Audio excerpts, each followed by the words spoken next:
Chisel. Here. Neal. Here. Olson. Here. Luce. Here. Zittergruen. Here. Hadley. Here. Johnson. Here. Is there anyone who wishes to address the council on something other than what is on the agenda? Yes, ma'am. You can come up, state your name. Name's Thomas Hanson. Address is 3469 Locust Road.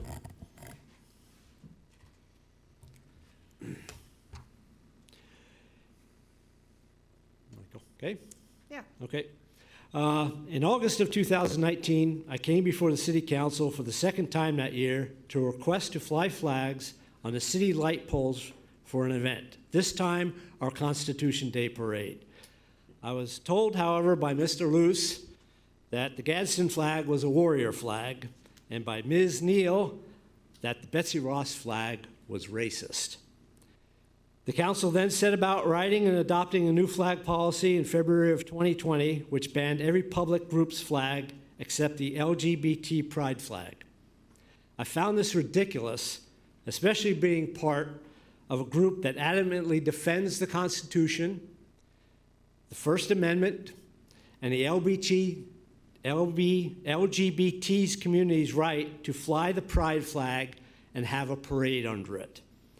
In 2022, when SCOTUS found the city of Boston in violation of a group's free speech right for not allowing it to fly its flag on the city's property when it had allowed others to do the same, I went to the new city manager and told him that I thought Decorah's flag policy was now unconstitutional. I was told if I believed that to be the case, I should challenge it in court.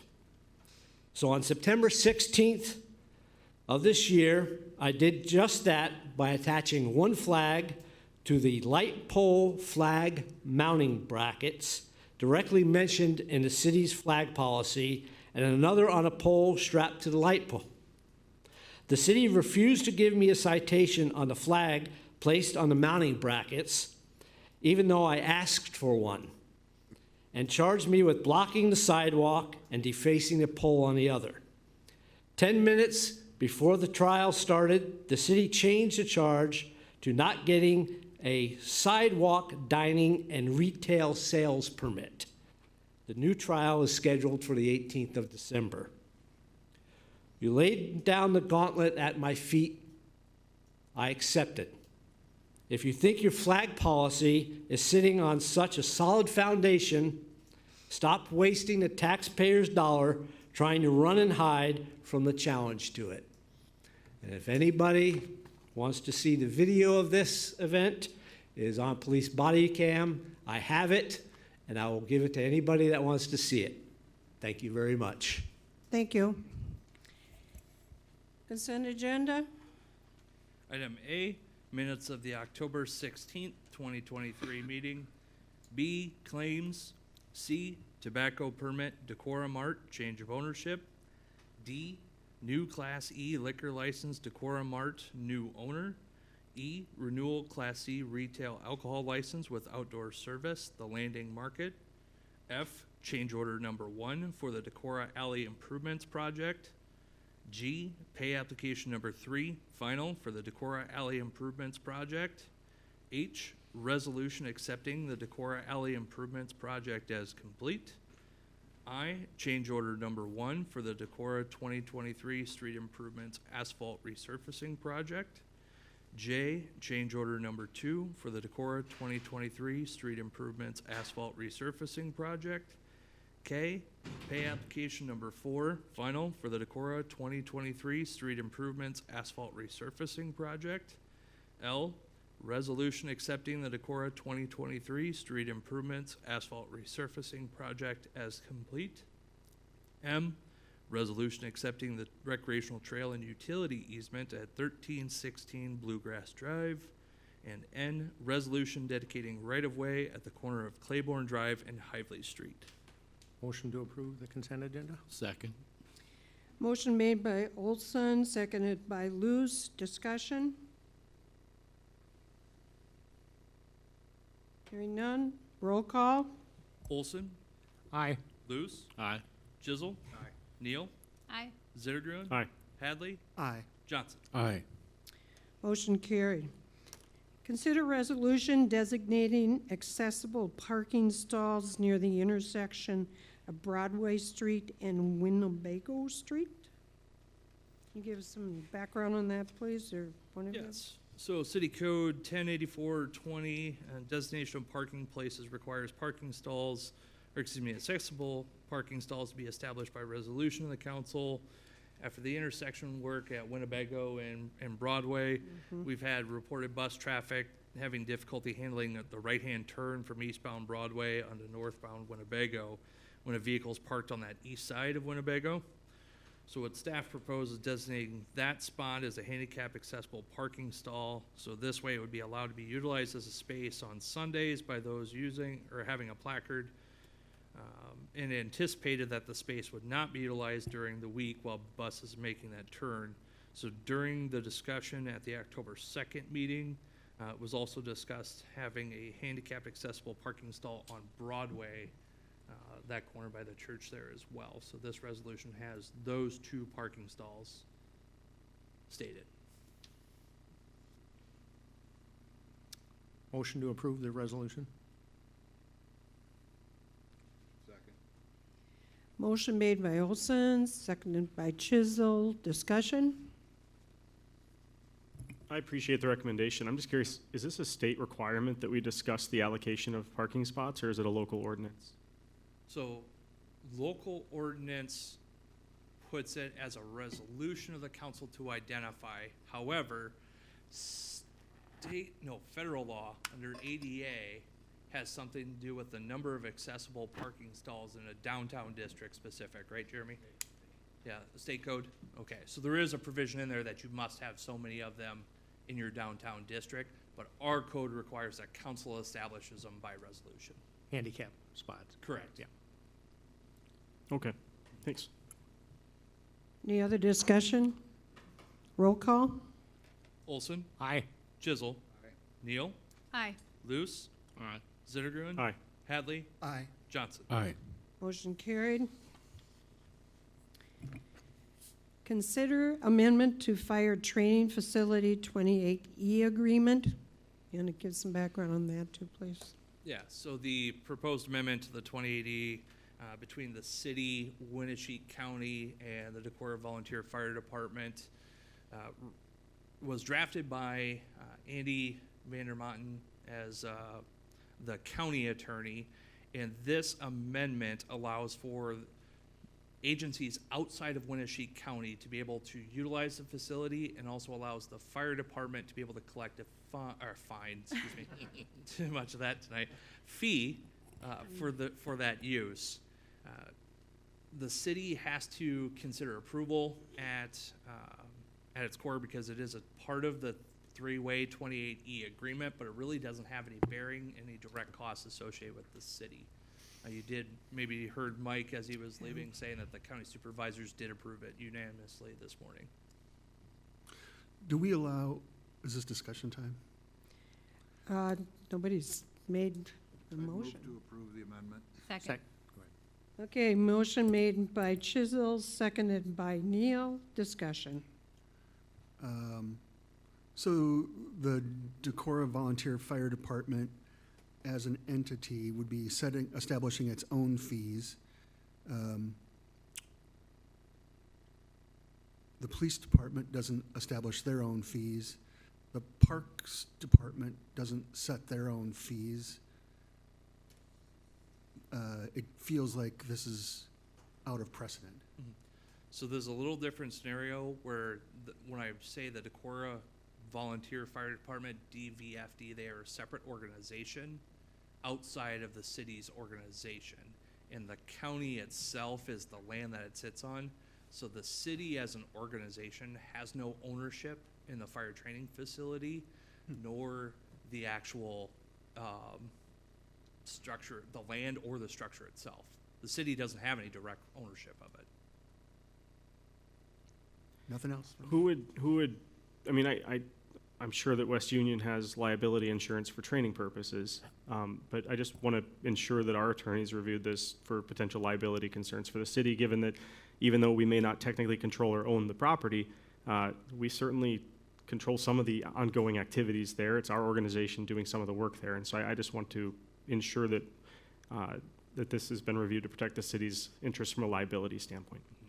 So as far as reviewed, I can't say I spoke about it. I would have hoped Andy would have had a conversation with John across the hall maybe about this. But, so as far as the 2080, the Decorah Volunteer Fire Department doesn't provide the training itself. Liability is going to follow the fault. So it's either if a fault exists, it's with the equipment itself or with the land, neither of which the city has any legal ownership in. So again, I'm not a city attorney. I only play one at council meetings. With that, I'll turn it over to John. The insurance provisions, those have not changed for the No. for the most part. I mean, anybody that uses it has got to have insurance. And then, I guess we went through this when this facility was created. We provided requirements for everybody to use insurance, but if there's any particular area of liability you're concerned about, I'm happy to look at it again, but this has fairly standard liability insurance provisions, I would say. So, are you concerned about another department that comes in and uses it and one of their trainees gets hurt? I mean, we're talking about an activity which carries a tremendous amount of risk for very, very awful and expensive incidents to happen. And so if there's anywhere that we want to be making sure that we're not exposed because of any kind of control we have over something that could lead to a horrible accident, Right. I feel like I want to support other communities and their training endeavors. But if we multiply the trainings, we multiply the risks. And so I just want to ensure that we're being conservative with the sort of the people's interest in this facility. Right. And the more insurance, the better, frankly, for something like this. And there are adequate insurance provisions. Any other discussion? Can I ask one question, actually, just about procedure? So if the 28E agreement and the training facility is essentially the volunteer fire department, Correct. why do we, what's the, just for clarification, why then is this coming to us? Right? The city was part of the original 28E agreement, and so that's why the amendment is in front of us. Quite honestly, I don't know how the city got pulled into the original, other than, of course, the Decorah Volunteer Fire Department operates kind of as an extension of the city's organization, but they are their own legal entity. Right, that's why I was curious. Okay.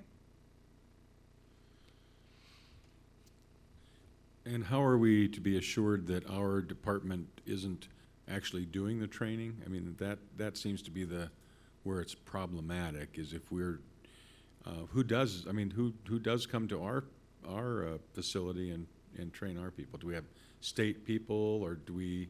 So if we're training our own staff, then it's all based on, okay. then it's, well, and I say okay to the extent that that training officer should be trained and qualified to lead that training exercise.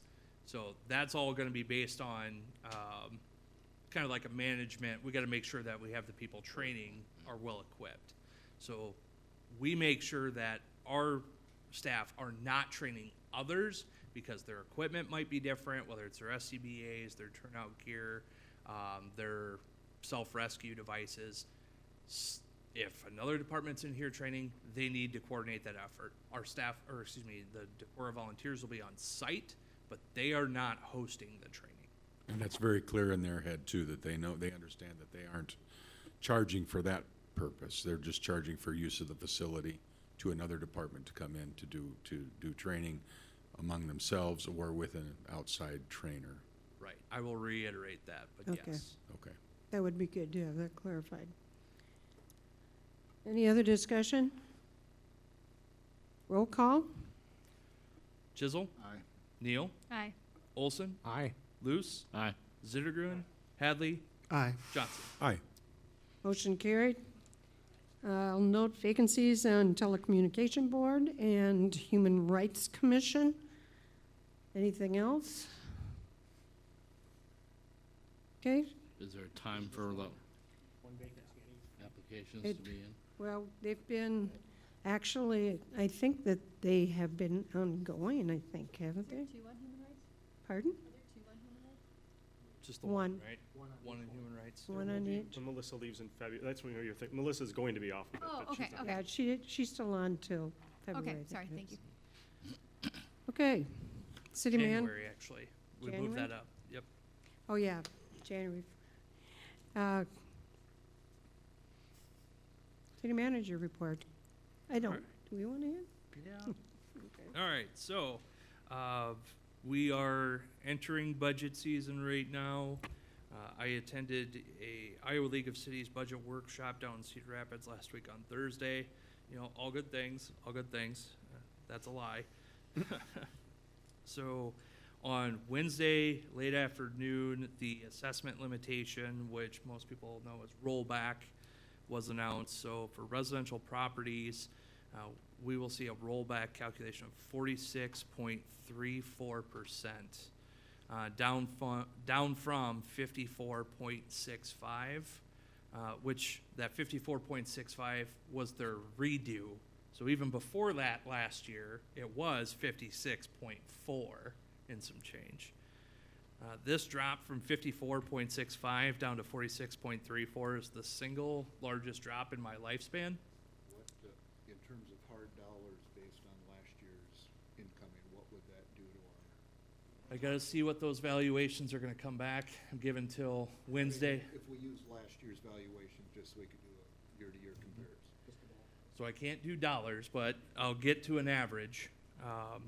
So Decorah's tax base is 80% residential and 17% commercial. I point out the 17% commercial because now the first 150,000 in valuation for a commercial is now taxed at the residential rate due to the new business property tax exemption. So think of all the commercial properties across town, the first 150,000. So if it's a $150,000 building, it's taxed at a residential rate. You know, the Walmart, and I'm not advocating that Walmart's a great, I'm just using Walmart as the example because it's got a higher valuation. The first 150 is at residential rate, and then everything beyond that is 90%, which is the historic commercial since 2013. Before that, it was 100%. Decorah's average valuation growth, actually, precursor to this. So as part of House File 718 last year, there were limitations put on what cities' 810 general fund could generate with revenue. The thought was this is going to, you know, with cities seeing exploding assessed valuations, that this is gonna curb all that additional tax dollars that are just flowing into cities. Well, I don't know if the legislature didn't realize what rollback does. That's the control mechanism to make sure that even as our assessed valuations are increasing here in Decorah, this residential rollback then gets applied to make sure your taxable valuation does not grow as fast. So there's already a mechanism in place. But as part of House File 718 last year, there are now cities put into 3 different classifications, tier 1, 2, or 3, depending on the amount of growth a city sees. So if you are 0 to 3% growth, you are considered a tier 1 city, meaning your 810 levy, just as it has been. Go ahead and revenue levies, revenue, excuse me. I'm glad Go someone ahead. else is having trouble with their words today. Well, because it's frustrating, where go ahead and levy with the general fund and your revenues are not going to be impacted. If you were at 810, you can do 810 again, no additional calculation necessary. However, if you are a tier 2 city, that means you have grown between 3 and 6%. Your 810 dollars levied last year can only grow by the percent that you've grown minus 2%. So not by the amount you've grown, but minus 2%. In tier 3, if it's more than 6% growth, you have to subtract 3%. So Decorah Our average valuation growth is 4.15%, and general fund revenues of 3.1% average over the last 10 years. So if that holds true, and we're between that 3.1 would be terrible, because now you take 3.1 and subtract 2%. We'd have been better off at 2.9, 2.5, 2, whatever. But if we're in that tier 2 category at 3.1%, you gotta subtract 2% from those general fund revenues.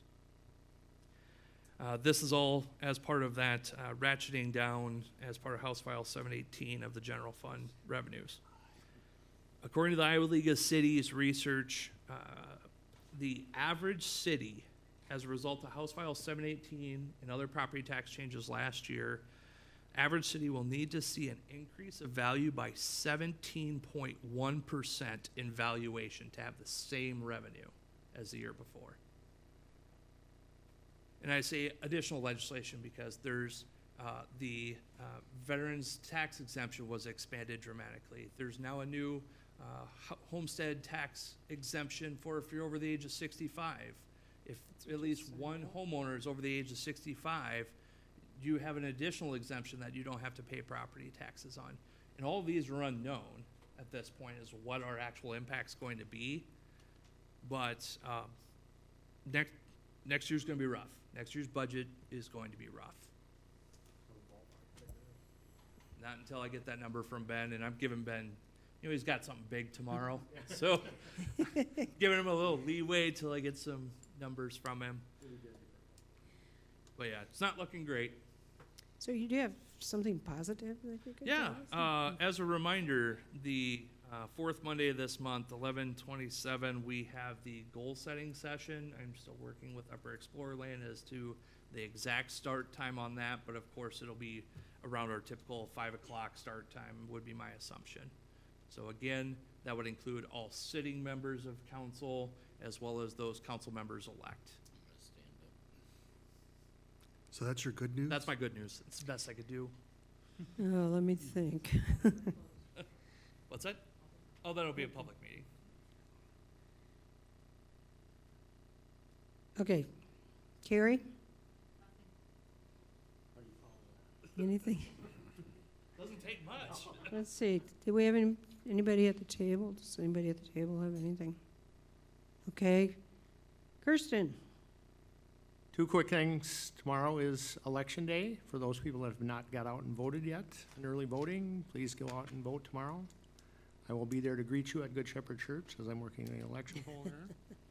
And one other thing, on a positive note, my wife and I attended the performance by New Minima Players over the weekend.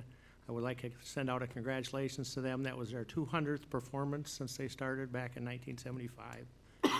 It never ceases to amaze me the talent that this community brings up, and congratulations to them. Okay, Emily?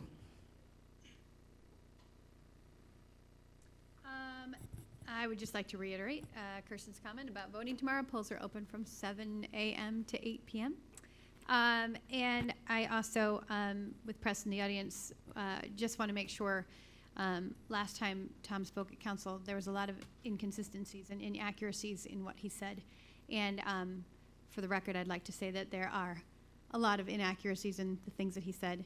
So if the press is going to print, I'd be more than happy to also give a comment. So. No, as long, Okay. That would, right, no, but I Okay. mean, just because I know that at one point, everything he said was printed without any sort of like context or actual rebuttal of what was actually true. And I operate under the belief system that if people see something in print, they automatically assume it's true. So okay. just want to clarify that. Other than that, Okay. happy winter. Randy? I have nothing this evening, Mayor. Okay. Steve Luce? Tomorrow night, I believe there's a presentation regarding Mr. Johnson's life, and Yes. encourage everyone to go hear Ellen talk about the book, and a remarkable community member and that story. SMID met, but they're not really in the midst of anything, so we don't Okay. have anything pressing to report. I voted today early. I had a little sticker, but I lost it. Life is full of trials and tribulation. I'm winding my time down on this council. I would say that it's been an extraordinary experience. That's all. Okay, thank you. Steve Zittergruen. 3 quick things. The first is that we have a Decorah Jobs meeting. It's the annual meeting this Thursday at noon. Just for your information and edification, we'll share at our next public meeting the sort of things that we can share from that. So I just want to let you know about that. The second thing is just to call attention to last Thursday's housing discussion that the city organized and put together. I am proud to see that work happening. It was the mayor's sort of special committee on addressing the housing crisis in Decorah has a couple different working groups, and one of them decided it would be really nice to bring an outside expert in to tell us, how policies and laws can be shaped to encourage and incentivize housing. A lot of the solutions to our housing crisis are extremely expensive, and as we have been hearing from Travis, our city's ability to address things with money is less than it was, and soon will be even less still. That's why I so appreciate the efforts our staff are always putting in to try to make our dollars stretch. But there are things that we can do that are low cost and free, and we've already been doing some of them, and we're going to keep doing some of them. So I appreciated that thing happened. I haven't watched the video yet, but I look forward to it. I was traveling out of town for a family illness, but really thanks to those who made it happen. That includes you, Mayor. So the last thing I'll say is I'm reading through a book called Herocrats by someone named Allison Bell, who has a connection to this community. She is a public policy expert. She's Rachel Brummel's sister. I'm going to stop there because I don't think it's in law. And Rachel Brummel's a professor at Luther, and she has other family in town. But it's a tremendous read, and it instead of feeling dread when Travis was telling us about the hard decisions that are ahead of us, I realized that this was an opportunity for our council to do the best that we could to serve our community in tough circumstances, and someone's got to do that work. So I'm proud to be doing it along y'all. Okay, Ross? Nothing, Mayor. Dirk? Nothing, Mayor. Okay. Can I ask one question?